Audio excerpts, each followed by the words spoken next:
before I begin, I need to pull something up. So, here we go. This one. This one. Sorry, guys. Just.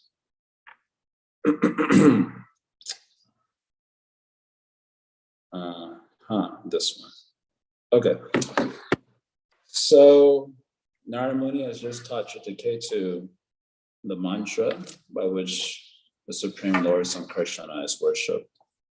And afterwards, Narada Muni and Angita Muni leave. So this is verse 26. Shri Shuka Uvacha Bhakta Yaitam Prapanaya Vidyam Adishanarada Yaya Vangirisa Sakam Dhamma Swayam Bhuvam Prabhu. Translation, Sri Shukadeva Goswami continued. Narada, having become the spiritual master of Chittiketu, instructed him fully in this prayer because Chittiketu was fully surrendered. O King Parikshit, Narada then left with the great sage Angita for the topmost planet known as Brahmaloka. So Prabhupada, his comment here is interesting. He says that before Angita Muni came by himself and he had given to Chittiketu a child, Harshashoka, which recalls the bliss and misery.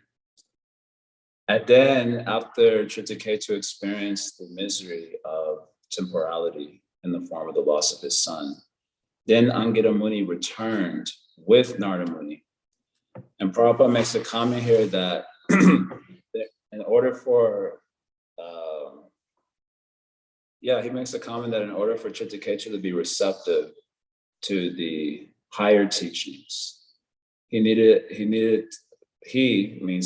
Angita Muni, needed to create space in the heart of Chittiketu in order for him to be receptive to the higher teachings that would then be given by Narada Muni. So the way that he created space in his heart to receive higher teaching was to give him a son that he would then lose. And in the sorrow of the loss of the son, space was created in his heart. And that time, Narada Muni was able to enter the scene and deliver the teachings of bhakti. So then Prabhupada makes a comment that some renunciation is required in order to fully embrace. You could probably say any marg, but especially bhakti marg, at least that's his comment here. There needs to be a little vairagya. Otherwise, if you're too much attached to matter, then you'll not do any spiritual marga, any path you will not do. Just like when Krishna is discussing the qualifications for, karma marg, gyan marg, and bhakti marg in the Uddhava Gita. The adhikar for karma marg is beginningless ignorance. There they have too much attachment for matter, so they're not doing any spiritual marga. The adhikar for the gyan marg is discussed with virtue and vice on the material platform. So they're not attracted to any karma. And they have complete disgust for it. They have callousness for it. They take sannyas. That is the adhikar for gyan marg. But the adhikar for bhakti marg is not, it's shraddha, that is the main adhikar, but that shraddha generates a situation in the heart where one is not too attached and not too detached. If you're too attached, then you have adhikar. If you're too attached, that means you suffer from beginningless ignorance. Then you have adhikar for karma marg. So Prabhupada is making this point that in order to do bhakti marg, there should be a little renunciation. Otherwise, you're disallowed from pursuing the path. This is why perhaps when, as you know, Vaidhi Bhakti, kind of begins with surrender. Surrender, Sharanapati or Sharanagati, is kind of like one of the first angas of Vaidhi Bhakti. At least that's how it's discussed by Jiva Goswami in the Bhakti Sandarbha. And Sharanagati is followed by Sadhu Sangha or Sat Sangha, Sat Seva, which is then followed by the Angas of Bhakti. That's the presentation of Jiva Goswami in the Bhakti Sandarbha. And Jiva Goswami also received instruction from Rupa Goswami, known as Upadeshamrita.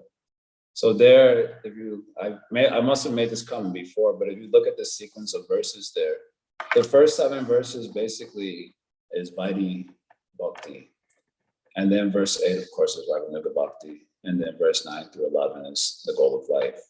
So if you see how Upadeshamrita is developing, the first 3 verses deals with Sharadampati. The next 3 verses deal with Sangha. And then verse 7 is like the Angas of Bhakti proper, headed by using Kirtan as a representative Anga of all the Angas of Bhakti. So there, in the first 3 verses, which is basically representative of Sharanagati, the first verse is about sense control.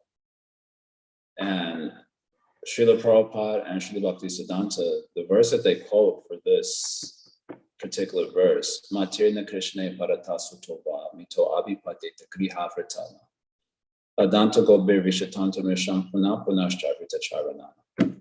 That one cannot develop Krishna conscious who is Griha Vrata. Griha Vrata means they are attached to the, you can say the ordinary life. They're attached. So the Griha means the house. So the house is the symbol of karma. And the house is, usually for the Bhagavatam, the house is the symbol of karmic entanglement. So those who are Griha Vrata means their vows to remain in a house. They don't want to go on the journey, the adventure from the known and the familiar and the secure into the unknown and unfamiliar and the insecure or lack of security. They don't want to leave the world of their, order. They've made order of their life in a particular way. They become accustomed to that, become attached to that. And they don't want to relinquish that to cross the threshold and enter into the adventure of the unknown and the chaotic world and so on, where their potential actually lies. So such people are called Griha Vrata. Their vows are remain in the Griha, the starting point, the ordinary world. And the result of that, Adanta Gobe Rishatanta Mishram, they develop all sorts of, they become neurotic basically. You don't want to leave the comfort of the starting point. So then that itself becomes your undoing. Adantago means the untamed senses, right? So you become completely neurotic because you're not using, your senses are not given the challenge of pursuing its actual potential and divinity. So as a result, they kind of like turn on the soul. When you enter into the world of like chaos and trying to actually become something great, like achieving your siddha, then all your faculties have to become reconciled to that purpose in order for it to happen. And the danger of the unknown world kind of obliges you to do that. But when you're in the comfort zone, you're not really obliged to do that. So the senses like turn on the individual. And as a result of turning on the individual, his life is pulled apart by the senses. Vishatanta Mishram, he goes to hell. Puna Puna Charvita Charvanana, chewing that which has already been chewed. So as long as the senses are like that, how you can be receptive to higher instruction, higher order, and so on. So Prabhupada is making the comment there that Angir Muni came to create space for him to receive higher order instruction by giving him the sun. And the sorrow generated from the loss of the sun allowed Chittiketu to kind of be pushed over the threshold into, the world of the unknown, where all his senses have to be reconciled to an actual higher purpose in order to at least give him solace from his grief. So interesting. So we know that bhakti is so powerful, it does not depend on anything other than itself in order to actualize the goal. So how Prabhupada is writing that vairagya is necessary, at least a little vairagya is necessary in order to be receptive to higher teaching. That was a question that I had, at least reading Prabhupada's purport. To which I was reminded, and I've quoted this verse many times, but now I want to share it with you precisely. From Bhakti Rasamrita Sindhu, the first ocean, second wave, verse 248, 248. This is from Srila Goswami. Jnana Vairagya yor bhakti pravesha yo prayogita. Isha pratanam eveti nangatvam uchitam tayo. Translation. Jnana and Vairagya are suitable for entering bhakti, but somewhat useful in the beginning of bhakti, but they are not considered angas of bhakti. So in this section of the BRS, the discussion is on the angas of bhakti. What are the actual angas of bhakti? So Rupa Goswami has expanded the 9 into 64. And then after that, there's a whole section on what is not an anga of bhakti, but may be thought of as an anga of bhakti. So in that, he denies varnashram as an anga of bhakti. He denies developing good qualities as an anga of bhakti. Sometimes you'll hear devotees speak about that. Unless you develop this quality, that other quality, you won't be able to advance in bhakti. That is denied by Rupa Goswami, that developing good qualities is not an anga of bhakti, but rather it is the fruit of bhakti, not the means to gaining bhakti. So that is also denied.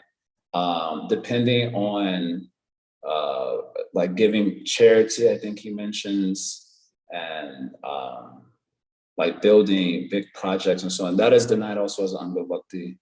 And then this Jnana and Vairagya is denied. But Jnana and Vairagya is a little bit interesting because generally for the spiritual life, some Jnana and Vairagya is deemed as important. How you can advance without Jnana if you're ignorant, how you make spiritual advancement. If you're too entrenched in karma, in other words, there's an absence of Vairagya, then how you will make advancement.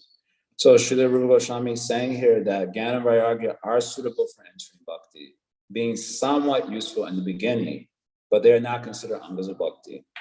So I'm going to read Jiva Goswami's commentary here. He writes, Jnana here refers to the realization of Tvam Pradartha, the Jiva, and Tat Pradartha, Brahman, and finally realization of their oneness, Tat Tvamasi. So this is called Brahma Gyan, consisting of 3 stages. So this phrase, Tat Tvamasi, generally translated as you are that. And the Mayavadis, of course, take it as a oneness, like an absolute radical oneness. There's no difference between Brahman and the Jiva. Gaudias, we take it that we become one with God in prema. You know, the I and the you become the we and love, just like the gopis doing Rasa Lila. Their meditation in Krishna is so profound that they attain tadatmya, like oneness with Krishna. This word tadatmya means that there are 2 entities that have like a oneness, but they're actually 2 separate entities, like the iron rod and fire, that example we heard yesterday, in fact. So when the fire kind of merges with the iron rod, fire is still fire and the iron rod is still iron rod, but they attain tadatmya sambandha, the relationship with tadatmya. So this oneness is not an absolute oneness. It is a oneness where 2 entities it is more like an interpenetration. That might be a better word than oneness, but like an interpenetration of 2 substances. I don't know what's the right word here to use. I should have maybe looked it up. So anyway, it is a tadatmya sambandha. So that's how the Gaudias explain Tat Tvamasi. But the radical non-dualists, they say you attain, radical oneness with Brahman. So that tat part means that, which is a phrase that is used also to refer to Brahman. And Tvam, which means you, is a phrase that is used to refer to the individual Jiva. So you, the Jiva, are tat, that Brahman, Tat Tvamasi. So here, Tat Padartha Gyan means knowledge of Brahman. Tvam Padartha Gyan means knowledge of the Jiva. And then knowledge of their oneness, Tat Tvamasi. This is called as Brahma Gyan. Okay, so that's the meaning of Gyan here. So the word Ishat, Bhakti Pravesha, Apayogita Ishat. So the word Ishat somewhat means that the knowledge of Jiva and Brahman are useful, but realization of oneness should be rejected. So that's why we kind of start off in our movement. You are not this body. This is very useful in the beginning to hear. Vairagya in the verse means a type of renunciation that is useful only for Brahma Gyan. So that part of Vairagya, which is contrary to Bhakti, should also be rejected. That is the meaning of Ishad in relation to Vairagya. Jnana and Vairagya are somewhat useful only in the beginning of bhakti. That means that they are suitable only at the stage of giving up attachment to other objects. When attachments have been given up and a person begins practicing bhakti, Jnana and Vairagya become insignificant. Also, after beginning bhakti, thinking of these processes will distract a person from bhakti. Thus, they are useful only in the very beginning. That's Jiva Goswami's commentary here. And the next verse, Jiva Goswami makes a further statement about this. I want to read this also. Yoruhe chitta kaitanya hetu prayasatam mate sukumara swabhaveyam bhaktista hetu idita. So this is a translation. Because Jnana and Vairagya generally make the heart harsh, chitta kaitanya hetu, and the cause of harshness. The authoritative devotees have concluded that bhakti alone, whose nature is very tender, is the cause of entering into bhakti, and not Jnana and Vairagya. He quotes a verse from the Bhagavatam. I'm going to read a little bit of this commentary. It's a little bit long, so I don't want to read the whole thing, but you can check it out for yourselves. It's kind of an important statement. Jiva Goswami writes here, this verse speaks of another fault in being attached to Jnana and Vairagya. They cause hardness in the heart. In Jnana, one must deliberate on the truth by defeating a variety of other philosophies. And in Vairagya, one must renounce enjoyment by repeated toleration of suffering. The very nature of these practices is harsh or unpleasant, and thus the heart becomes similarly harsh. This is the opposite of sweetness and softness of the heart. So a question comes up. But how can a person entering into higher and higher stages of bhakti without some sort of assistance? In other words, the assistance that Vairagya and Jnana can offer. The answer is given. Bhakti is said to be the cause of entering bhakti. Bhaktya sanjataya bhakti is a verse from Srimad Bhagavatam. And previous acts of bhakti alone are the cause of entering into higher stages of bhakti. So we brought this up yesterday as well, when in relationship to a conversation I was having with Radha Jiva Gopal when he was passing through New York, and a devotee was saying how, Prabhupada said household life is condemned, and it's entangled with all the things that we hear from Bhagavatam, and therefore you should be brahmachari, or you should stay in the renounced position. And I was like, yeah, we shouldn't get the idea though that brahmacharya is the cause of attaining higher stages of bhakti, or being a grihasta is intrinsically antagonistic to the development of bhakti. Bhakti comes from bhakti. It doesn't come from brahmacharya, grihasta, vanaprastha, sannyasa. It doesn't come from jnana, vairagya, good qualities, giving donations and doing other sorts of yajnas. Bhakti comes only from bhakti. Advancement in bhakti comes only from bhakti. So that should be clear. And that's what he's saying here. So another question comes up. But bhakti also will become a cause of hardening of the heart, since perfection can be reached only by effort. In other words, the effort that it takes to advance in devotional service would also make the heart hard, in the same way that vairagya and jnana makes the heart hard. That's the objection. And the answer is given. This bhakti, by its very nature, is extremely tender because it consists solely of thinking of the Lord's sweet form, qualities, and pastimes. Therefore, the conclusion is that bhakti should be performed with the desire to make the heart melt in relation to the Lord. So devotional service is susukam kartum. It is happily performed because it involves, first of all your sensory apparatus, which is very nice. The tongue, the eyes, the nose, the tactile sense, all of this can be used in devotional service. For this reason, it's called susukam. And the nature of Krishna's Naruguna Leela is also very pleasant. So in this way, the effort that it takes to advance in bhakti is a pleasurable process. And then he quotes some verses from Prahlad Maharaj's Stuti, but we're going to skip over that. So anyway, very important verses, and Prabhupada speaks to that in this particular purport.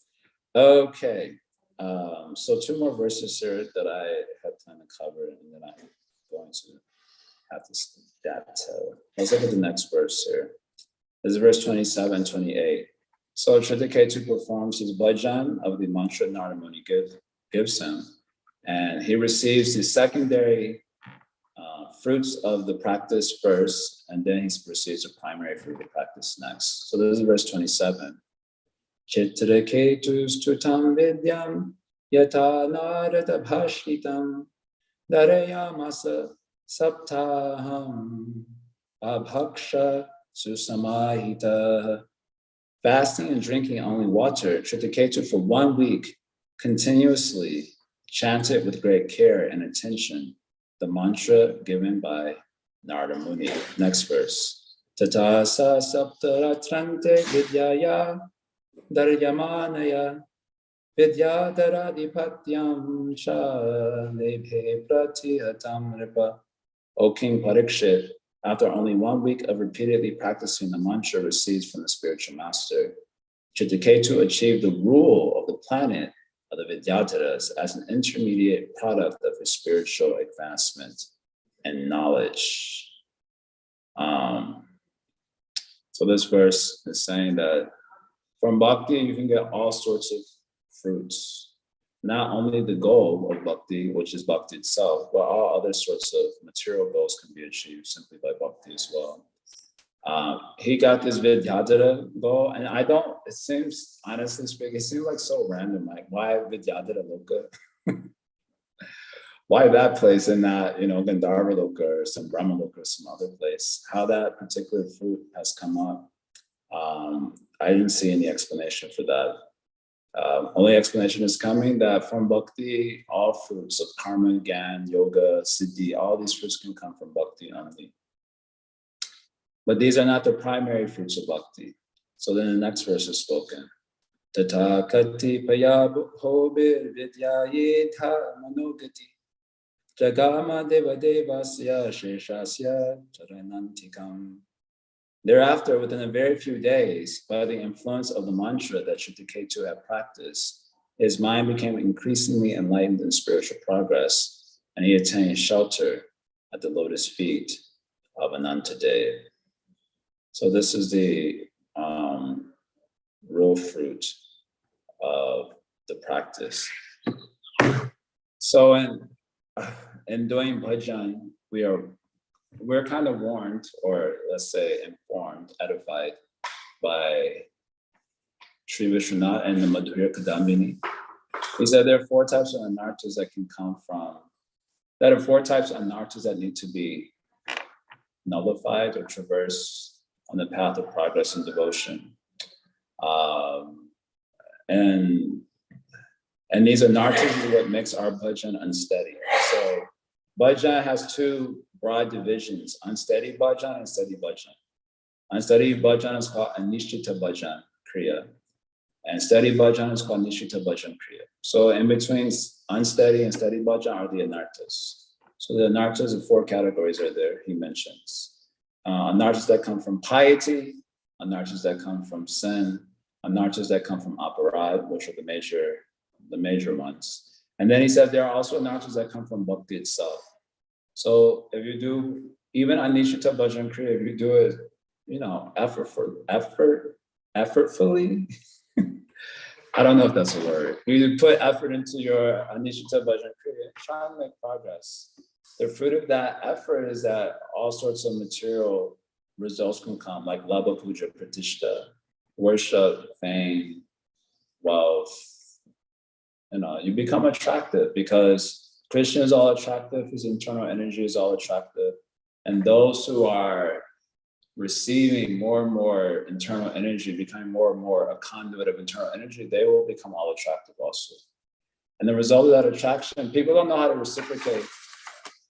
So the general way that they reciprocate with sadhus is they give them something, give them, spread their fame, give them money, give them opulence. It's a natural way of reciprocating with sadhus. They're attracted to the sadhus attracted because he's genuinely getting more and more light of the absolute coming through from his effortful, that's a word, bhajan kriya. But if the sadhu, and I'm calling sadhu because he's also sadhu, he's a sadhaka. If you shall think, oh, how nice this is, I'll enjoy. So this is the anartha that comes from bhakti. And it's called Tarndarangini, riding the waves of bhakti. So you can become lost in that. So therefore the definition of sadhana, kriti sadhya bhava sadhya bhava, sa sadhana bhika. That kriti sadhya, with your mind, speech, and body, you're emulating the sadhya. And until bhava manifests, sadhya bhava, then that bhajan kriya has not actually reached this goal to fulfill this fruit. That means that until one has bhav, then whatever else comes is substandard, subpar. It's like sometimes people come and glorify, oh, you're such a nice devotee, you give such nice classes, you're so learned, you do such nice kirtan, oh, your cooking is so wonderful. They glorify like this. It's very genuine also coming from your side. There's nothing to be proud of if you don't have bhav. So you can just say, give that, whatever glory they sing to you, you say, actually, this is all the mercy of my Guru Dev, which is a fact, or my Guru Varga, or the Vaishnavas, that is all their mercy. But actually, I am nothing. And you can say that and mean it because you don't have bhav. You don't have bhav bhakti, which means when you chant japa, you can have darshan of the Lord in your heart. If that isn't happening, then nothing to be proud of also. Okay, so you gave a nice lecture. That was okay, but have you seen that? You cook nicely, everyone knows you're cooking, but have you seen that? No. So in this way, one has to move through the temptation of the fruits that come from bhajan. And having passed such a temptation, then the main fruit comes. And that main fruit is bhav bhakti, in which there's darshan of the Lord. So that main fruit has also come to Tritaketu. Okay, so that's the 3 verses here. I was looking, I actually forgot. Prabhupada was trying to bang on here in this particular purport. I read it a couple times. Yeah, Prabhupada wants to say here that the material opulences that are given to a devotee are given by God. So they don't have the destructive effect of normal opulences. Which is interesting because you see many great devotees, usually in the Shastra, they're like kings for the most part. A lot of them are kings. Every now and again, there's a Sudama Brahmana who's like poor. But a lot of them are kings. They have a lot of opulence, and we hear that the nature of opulence is to degrade the soul. We heard that in the messages throughout the first part of the 6th canto. So here, Prabhupada is trying to say that great devotees who are themselves fixed in bhav bhakti, or fixed in bhajan, at least the bare minimum, then the great opulence that comes to them is not coming as a result of karma or maya, but rather that is opulence given by God. It doesn't have any destructive effect. Whereas the opulence that is not given by God has the effect of degrading the soul. So Prabhupada wants to make some comment like this. That possibility is for those who are steady in their bhajan.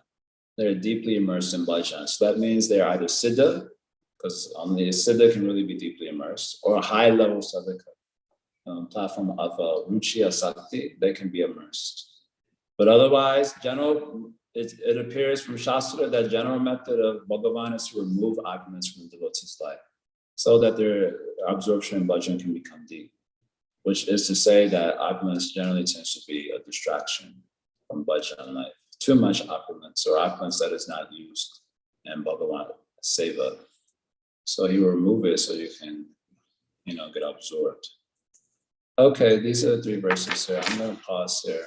And somehow I always want to leave early and it still goes, the time still somehow goes. Okay, let's see questions. Athena says here to check, qualification for Gala Mark is complete discussed for material. Yes, that is mentioned. So you go and see 11 Canto, chapter 20. I think it's verse 7, 8, 9. Nope. It'd be verse 5 through 9, maybe. Verse 8 is Bhakti Adhikar. So verse 7 is Karma and Jnana Adhikar. So verse 7, 8, he gives the Adhikar that you can see it. So is this synonymous with complete purification of the Antakarna? Yeah, generally it's considered like that. The Antakarna, complete purification means Sattva-guna. Of course, Srimad Bhagavatam will deny that these people have complete purification. And the verse, what is that? Asta bhava avishuddha bhudaya avimukta manina. How's that verse start? Ye anye aravind daksha vimukta maninas. Toy asta bhava avishuddha bhudaya. So this verse spoken by the Devas to Krishna and the womb of Devaki. So there they deny full purity. As these fellows think that they are liberated, but their buddhi is not fully pure. Because they think that they don't require shelter of Bhagavan to come out of matter. So they're called Avishuddha Buddha. But in a general sense, they are Jiva Mukta. So Jiva Mukta means Sattva Gun is very high. So that Sattva or the Vidya Shakti of Maya has dissipated the Avidya Shakti. So they have full awareness of the nature of the soul as different from matter. But the mentality that comes up with them is described as Nirbhinna Manasa. Their mind is feeling disgust or like, oh, this is just matter, a sort of hard division between matter and spirit. So they take the sannyas and renounce. So yeah, you can say that is a purification of the antakarana. I missed the point on how the effort of bhakti doesn't harden the heart. No, it's all joyful performed. Everything in bhakti is joy. Eating prasadam is joyful. Kirtan is joyful. Hearing from sadhus that have affection for you and you also have affection for them, that is also joyful. Touching the bodies of devotees, that is also joyful. Joking with devotees, that is also joyful. Every part of devotional service is actually joy only. When you're doing the Vaidhi Bhakti stuff a little hard, and but you don't do it in like the Sangha where there's mutual affection, and so then you don't feel so much joy. So that is Bhakti intended to be practiced like that. And you're supposed to do it with Swajatya, Swajatya Nigde Sadhu Sangha Sutovare. So you're supposed to do it with the like-minded affectionate sadhus. You do every part of it becomes joyful. Even suffering becomes joyful. When you go before sadhus and you talk about your suffering, and they make fun also, and then everyone laughs. You also laugh. And then that becomes joyful. Everything becomes joyful. And Gyan Marg, there's no joy because you're supposed to do it by yourself. How horrible is that? And Karma Marg is from beginning to end full of misery. So, but in Bhakti, you get to do with Sadhu Sangha, and then everything becomes jolly. Even the suffering also becomes jolly. So the effort it takes to do Bhakti, which basically just means the effort to do Sadhu Sangha, is very joyful. And everything remains soft and tender. Even when you're having some pinch because of whatever, suffering in life, you bring them before the sadhu, you crack some joke, you both laugh together and take some prasad, and then you feel happy. Actually, grief cannot stand in front of sadhus. And there's one verse like that in Timkan. I have to find that verse. But grief not able to stand in front of a sadhu. So you go before a sadhu, you feel some grief. As soon as you stand in front of the sadhu, the grief will flee. I myself actually have this experience many times when I'm in front of like a very powerful sadhu. I'll have some disturbance in the psyche for whatever. You go and sit in front of them, immediately you feel the mind the grief just suddenly dissipate. Where is the grief? And the sadhu asks, what is the problem? So you remember, you have the impression of the problem is there in your mind, but now the visceral feeling is gone. So the sadhu, what is the problem? Actually, there's no problem. But I was having this thing in my mind, so I'll just share it. But now in your presence, there is no problem. So in this way, the effort in bhakti keeps everything sweet and tender. But if you don't do it in good company, if you don't do it, if you don't follow your ruchi, like you don't do services that also make you happy, for example. Like Jiva Goswami, he's writing about this. Pada Sevana means the different sort of sevas that one can do in relationship to the deity. And he says you should do some seva that you have some ruchi for. So if you do all other sorts of sevas that you don't have ruchi for, you don't have mutual affection and sadhu sangha, then that time you'll feel pinched a little bit. But if you do it, bhakti, how it's supposed to be done, everything very sweet and wonderful. Actually, where is the effort? Not hardly any effort. You're simply being carried. And you're saying that I'm doing something, but actually you're hardly doing anything. You're doing enough to be in sadhu sangha, and then after that, you're just getting carried the rest of the way. So that is also very sweet. I have to do the bare minimum, and then bhakti itself carried me the rest of the way, so to speak. course, there's some effort, obviously, I'm not dismissing that, but it's all very sweet and wonderful. Athena says, what are examples of anarthas from piety? Like your virtue. John Maishraya Shuta Shubir, Queen Kunti is saying your aristocratic birth, your wealth, your education, your beauty. So, na eva ariti abhita tumbai. You cannot fillingly call out to the Lord because you feel I have shelter and all these things.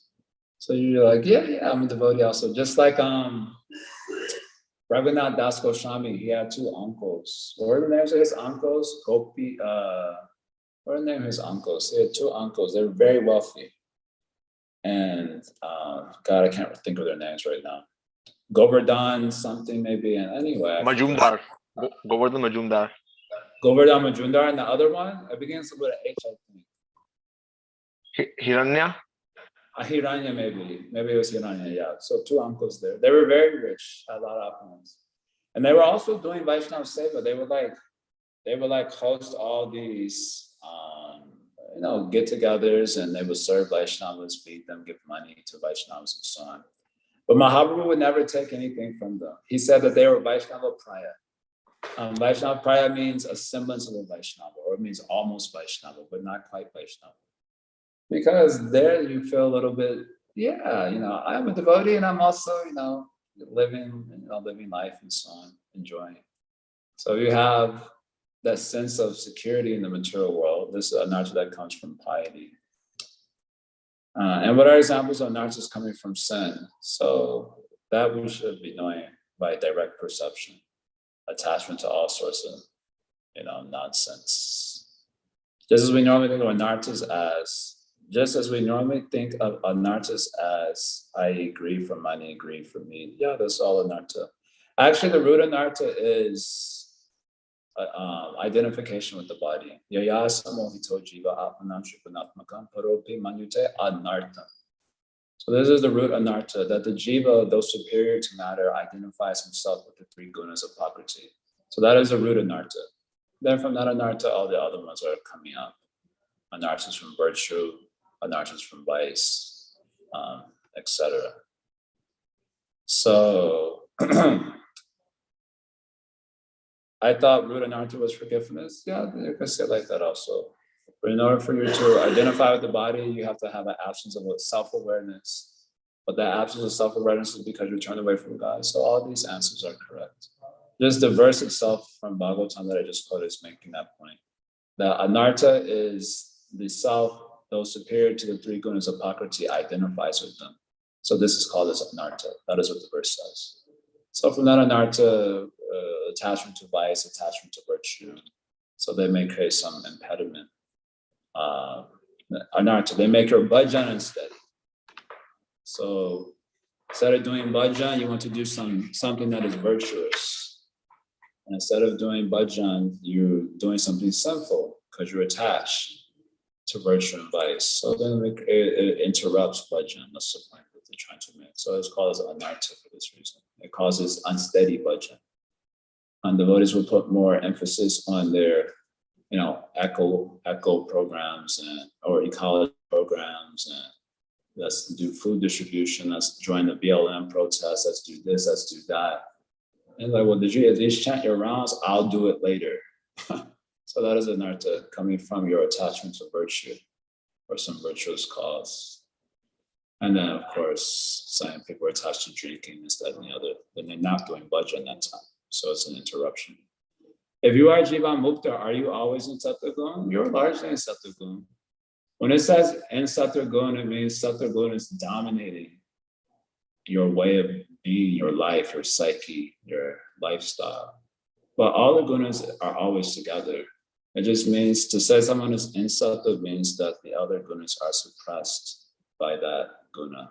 To say someone is in Rajas means the other two are suppressed by that guna and so on. The argument that one needs sadhu sangha to practice bhakti. Oh, that's an argument. To check, that's for the normal sadhika, correct? No, that's for everyone. At the highest levels, like the Goswamis, they do not need sadhu sangha. They also need, everyone needs. With whom you will relish bhakti, if not in the company of sadhus. Everyone needs sadhu sangha. If they're very highly advanced, then they do sadhu sangha inside also. They can do it internally in their meditations, in their contemplations. They do sadhu sangha. Like Prabhupada says, I was never without the company of my spiritual master. So everyone needs sadhu sangha. Krishna Bhakti Janamula Hai Sadhu Sangha, Krishna Prema Janmantanam Punamukya Anga. That the root cause of Krishna Bhakti is Sadhu Sangha. And even when the Krishna Prema Janme, even when you attain Prema, still, Tena Punamukya Anga, that Sadhu Sangha is the Mukya Anga, the chief Anga.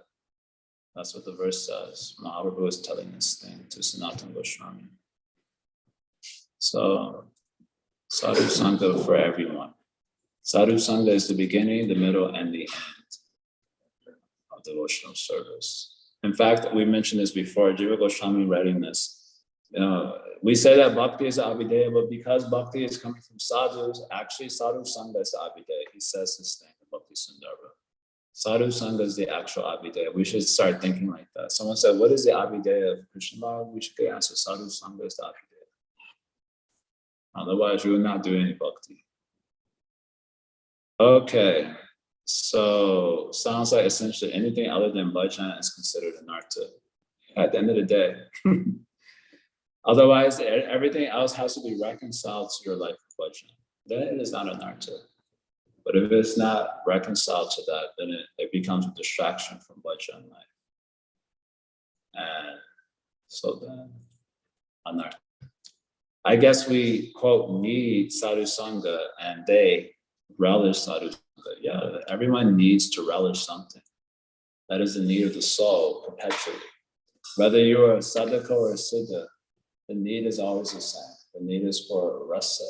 That is the need of the soul. So the siddhas, they recognize that need, so they do it incessantly. We may or may not recognize. So we try other options out also.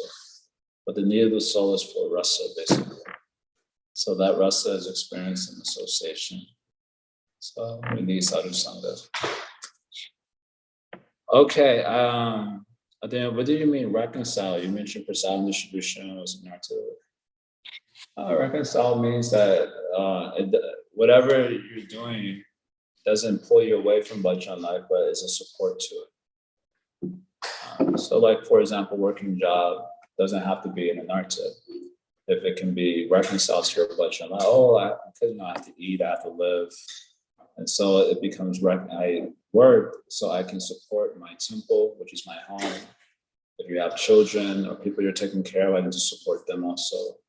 And that way, the work is viewed as part of your bhajan life, but not independent of it.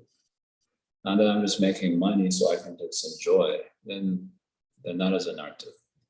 But if you're saying actually manasa deho deha, yoki chumor apilu tuva pade nanda kishore, everything for Krishna, mind, body, house, family. And then that way you engage, it is reconciled to your bhajan life. Hari says, I also have a question. Desire to go to the spiritual world to be happy forever is outside the realm of bhakti, right?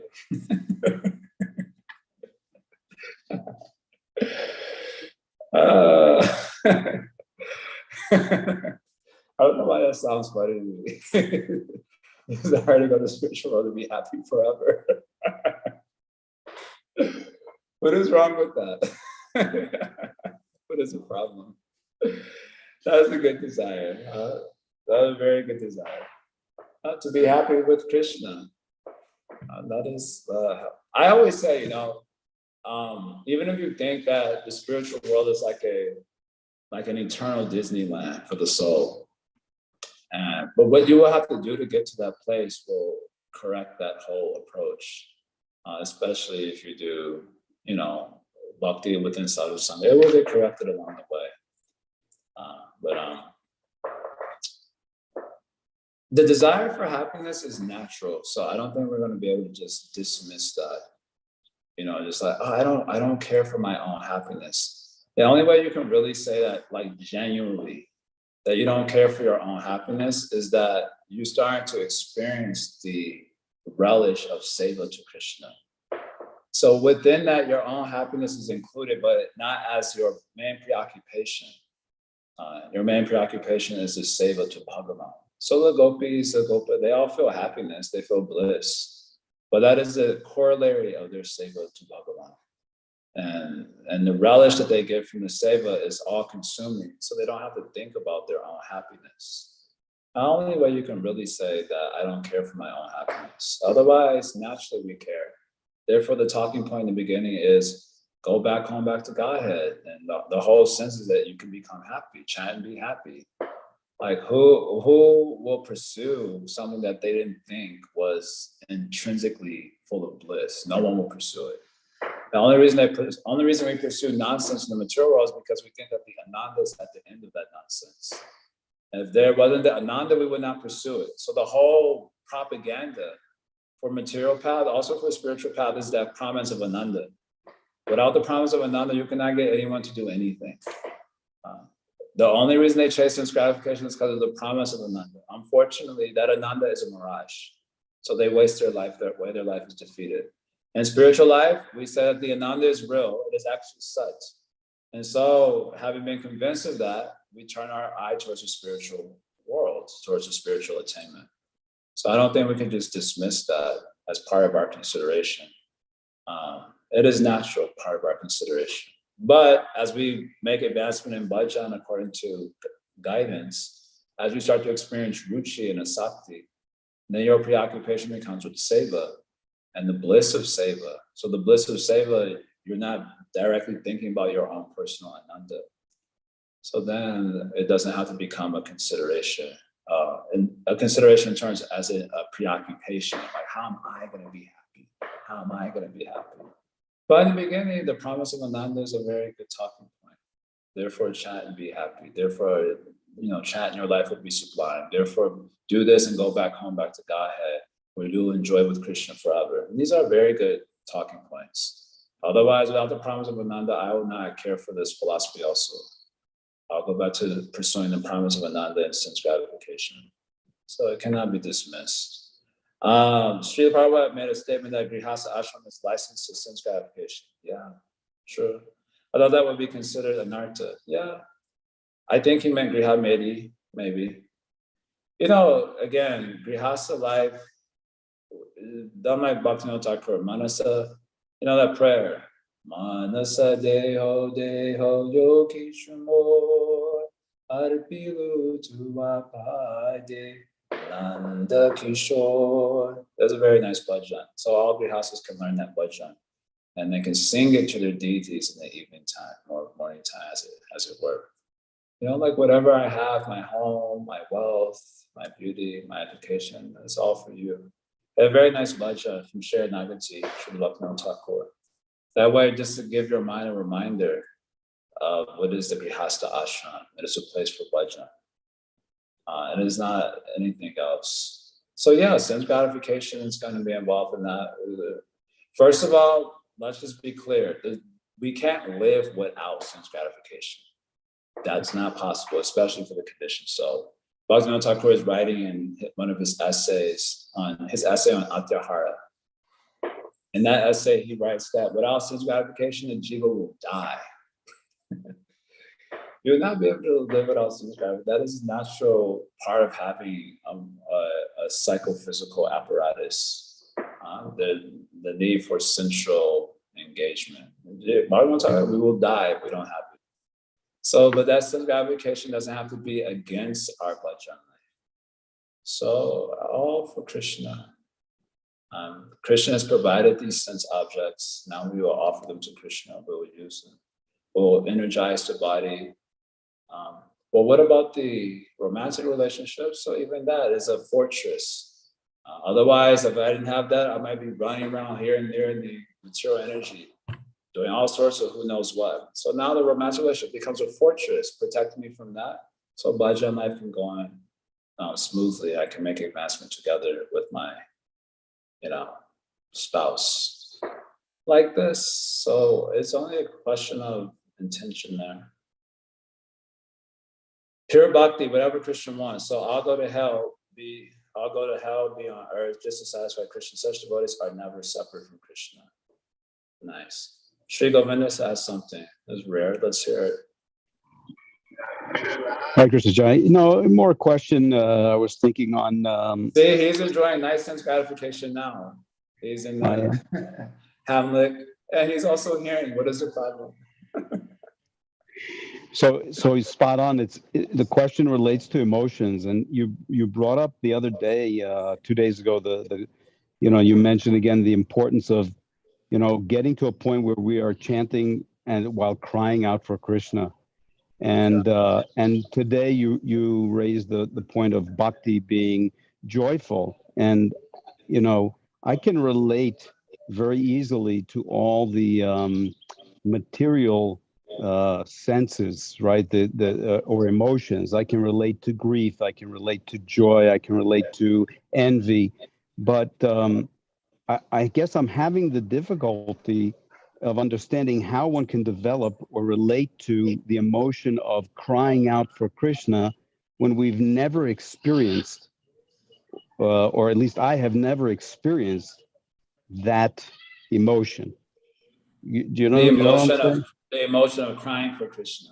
That longing, that cry, that need. As much as I wish in my chanting that I should cry, more often I am distracted. I can understand that, but I don't know where or how or from where will that ever come? Where will that ever develop in me? And maybe it's just more sadhu sangha, more listening to lectures, more attending classes and developing this. But I can understand envy. I can understand enjoyment of material things, but something on this spiritual realm, this crying out, this longing as a baby for the mother's milk, how, what's going to awaken that? So for that, aside from the things that you've just mentioned, which help us along the way, Krishna's going to have to take matters into his own hands in your life and all of our lives. And he knows how to bring us to the point of crying, just like the gopis. Krishna brings him to the point of crying for him. Why? By hiding himself. He meets them, and they're dancing, they're doing Rasa Lila, and suddenly he disappears. And they all are forced to cry. And in the deep sorrow of their crying, then they force Krishna to reappear before them. So like that, Krishna may have to take matters into his own hands and bring us to a point where we really feel the existential pain of not having communion with him. A devotee in one of our other groups, he had mentioned a phrase that he heard somewhere, that failure is God, which was an interesting statement. And that when everything starts to fail, your business, maybe relationships also, maybe your physical body also, and you're kind of devoid, you actually kind of realize how you're devoid of anything, actually.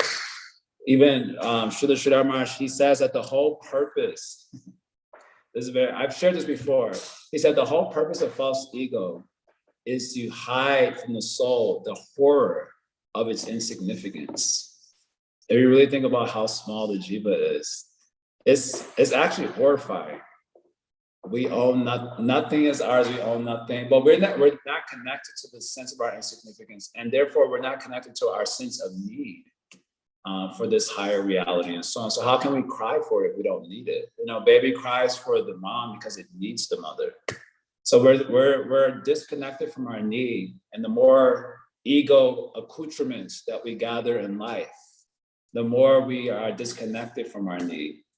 So God may have to take matters into his own hands and remove those accoutrements of the ego so that we can fill our need. The need is always there, but we're not filling it. And then when you feel that need, then you can cry. Otherwise, very hard to cry. So this is the scary part about spiritual life. It's all fun and games when we're just adding the one to the zeros. Then that's cool. I like that. Let me keep everything and just add Krishna, to it. But when Krishna starts taking away all the zeros and only the one is left, which is our real need, that time the spiritual life can feel a little bit different. But one thing that you can do is cry for Krishna. Interesting video I saw like a week or two ago. This is very interesting. It was a guy, he was saying how he recognized that whenever he went to incredibly impoverished countries, that he saw that a lot of the people, most of the people that he encountered were like calling out for God. Whereas when he came to like Western countries where there was a lot of opulence, there was no awareness of God practically whatsoever. You know, and for me, of course, I spoke to the Bhagavatam's own statements about the nature of wealth and its ability to like separate us from our need and separate us from God. So in this sense, God may have to do something with us. That's why I'm personally, I would say I'm nervous about that part. Honestly, I get nervous. There are many prayers in the Bhagavatam. For example, the one I'm thinking of is Prithu.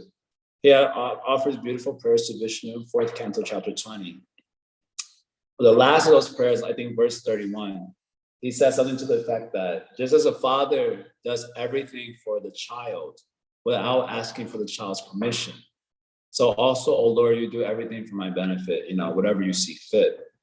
And I remember trying to offer that prayer, you know, to the deities in the altar, and I was like, nope. I was like, that feels uncomfortable. Of course, it betrays a lack of trust in God and so on, but whatever. It was just like, I don't know, that feels a little bit uncomfortable.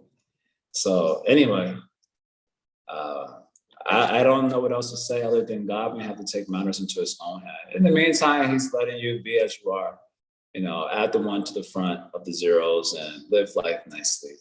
But then when you're like, wow, I really need to make advancement. You know, I'm getting older and my life is, you know, and you pray, Krishna, help me out. Then Krishna, he asks us a little help. Let me take this away, take that away, take that away, take that away. And then when you can feel your actual need, then you can cry. There's no difficulty in crying that time when you feel your need. I haven't had much experience with this, but I recall my experience in the ashram probably a decade ago. And I don't know, I was going through something really heavy for like a few days. It was just like a few days I was going through something. I felt insignificant. It was like a crushing humility. I don't know how else to describe it. But it was like humbleness, but like crushing. I felt demoralized, utterly useless, utterly insignificant. And I don't know, it was kind of like a dark space for like, it was like maybe for 2 or 3 days I was feeling this. And I remember chanting at that time, like I was doing kirtan. I was chanting one specific kirtan during that particular time, every single day. And I probably felt the most profound communion that I've had in this particular life from chanting in that particular space than I ever had in kirtan or any other form of bhajan in this life. And it was just like a period of 2-3 days where I just felt utterly insignificant. And I guess speaking to what I'm trying to articulate now, I felt my need. And in feeling my need, and I chanted in that space, then it was like uncomfortable on the one hand, but it was like almost kind of like blissful on the other. Because it was like I could feel the presence of Krishna more deeply in that space than I ever had before, and probably have since then. So that's all I got for you right now. It's the best I could say. If Krishna has to take the matter into his own hands, he can help us to fill our need, and that way we can call out. Until then, carry on, you know, getting the philosophy, getting the bhajan thing in order. So then when Krishna has to really do his work on us, then we won't just like get crushed and fall away. We've had the time to prepare ourselves to contain what Krishna really wants to do in our life, to bring us closer to him. Now, if he will do it, we're a little bit uncooked. So then if he does it now, we might just go away. I often joke like that with Krishna. If you're too heavy with me, I'm gonna leave you. Like, rest assured, I will leave if you're too heavy with me right now. So he's like, all right. I'll wait until you're a little bit more cooked. And then, so that's what we're doing now. We're getting a little bit cooked, a little bit prepared. And then when Krishna really wants to do his work, then he'll do his work. Then there'll be hope. So that's the best I can say to that. It's the best I can do. It's an interesting question. I hope that's okay. And I'm gonna skedaddle. I was supposed to be somewhere 20 minutes ago. I'm late for another seva. So I have to go, fam. Thank you all so much for continuing to be my guardian angels and engagement in Hari Katha. Have a great rest of your day. Srimad Bhagavatam ki jai. Shri Gaudiya Varga ki jai. Shri Prabhupada ki jai. Go. Thank you, dear Prabhu. Hare Krishna. Hari, Hari.